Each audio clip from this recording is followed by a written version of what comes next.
اسلام میں خلافت کا سلسلہ گو حضرت ابوبکر صدیق کے عہد سے شروع ہوا اور ان کے قلیل زمانہ خلافت میں بھی بڑے بڑے کام انجام پائے، لیکن منتظم اور باقاعدہ حکومت کا آغاز عمر بن خطاب کے عہد سے ہوا۔ انہوں نے نہ صرف قیصر وکسر کی وسیع سلطنتوں کو اسلام کے ممالک محروسہ میں شامل کیا، بلکہ حکومت و سلطنت کا باقاعدہ نظام بھی قائم کیا اور راس کو اس قدر ترقی دی کہ حکومت کے جس قدر ضروری شعبے ہیں سب ان کے عہد میں وجود پذیر ہو چکے تھے۔ لیکن قبل اس کے کہ ہم نظام حکومت کی تفصیل بیان کریں یہ بتانا ضروری ہے کہ اس حکومت کی ترکیب اور ساخت کیا تھی۔ عمر بن خطاب رضی اللہ عنہ کی خلافت جمہوری طرز حکومت سے مشابہ تھی، یعنی تمام ملکی و قومی مسائل مجلس شورا میں پیش ہے کرتے پاتے تھے۔ اس مجلس میں مہاجرین و انصار کے منتخب اور اکابر اہل رائے شریک ہوتے تھے اور بحث ومباحثہ کے بعد اتفاق آراء کثرت رائے سے تمام امور کا فیصلہ کرتے تھے۔ مجلس کے ممتاز اور مشہور ارکان یہ ہیں: حضرت عثمان، حضرت علی، حضرت عبد الرحمن بن عوف، حضرت معاذ بن جبل، حضرت ابی بن کعب، حضرت زید بن ثابت۔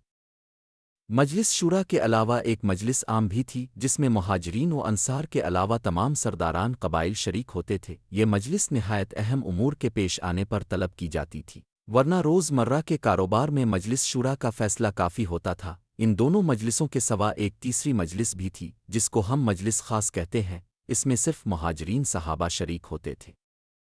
مجلس شورا کے انعقاد کا عام طریقہ یہ تھا کہ منادی الصلاۃ جامعہ کا اعلان کرتا تھا، لوگ مسجد میں جمع ہو جاتے تھے، اس کے بعد ہر ایک کی رائے دریافت کرتے تھے۔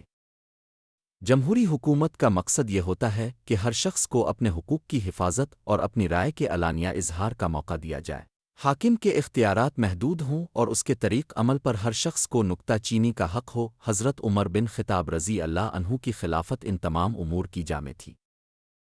ہر شخص آزادی کے ساتھ اپنے حقوق کا مطالبہ کرتا تھا اور خلیفہ وقت اختیارات کے متعلق خود حضرت عمر نے متعدد موقعوں پر تصریح کر دی تھی کہ حکومت کے لحاظ سے ان کی کیا حیثیت ہے۔ نمونہ کے لیے ایک تقریر کے چند فقرے درج ذیل ہیں: مجھ کو تمہارے مال میں اسی طرح حق ہے جس طرح یتیم کے مال میں اس کے مربی کا ہوتا ہے۔ اگر میں دولت مند ہوں گا تو کچھ نہ لوں گا، اور اگر صاحب حاجت ہوں گا تو اندازہ سے کھانے کے لیے لوں گا۔ صاحبو، میرے اوپر تمہارے متعدد حقوق ہیں جن کا تم کو مجھ سے مواخذہ کرنا چاہیے۔ ایک یہ کہ ملک کا خراج اور مال غنیمت بے جا طور پر صرف نہ ہونے پائے۔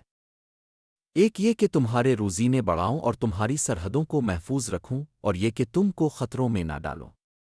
مذکورہ بالا تقریر صرف دلفریب خیالات کی نمائش نہ تھی، بلکہ عمر بن خطاب نہایت سختی کے ساتھ اس پر عامل بھی تھے۔ واقعات اس کی حرف بحریف تصدیق کرتے ہیں۔ ایک دفعہ حضرت حفصہ آپ کی صاحبزادی اور رسول اللہ صلی اللہ علیہ وسلم کی زوجہ مطہرہ یہ خبر سن کر کے مال غنیمت آیا ہے، حضرت عمر بن خطاب کے پاس آئیں اور کہا کہ امیر المومنین، میں ذو القربی میں سے ہوں، اس لیے اس مال میں سے مجھ کو بھی عنایت کیجیے۔ حضرت عمر بن خطاب رضی اللہ تعالیٰ عنہ نے جواب دیا کہ بے شک تم میرے خاص مال میں حق رکھتی ہو، لیکن یہ تو عام مسلمانوں کا مال ہے۔ افسوس ہے کہ تم نے اپنے باپ کو دھوکہ دینا چاہا، وہ بیچاری خفیف ہے کر چلی گئیں۔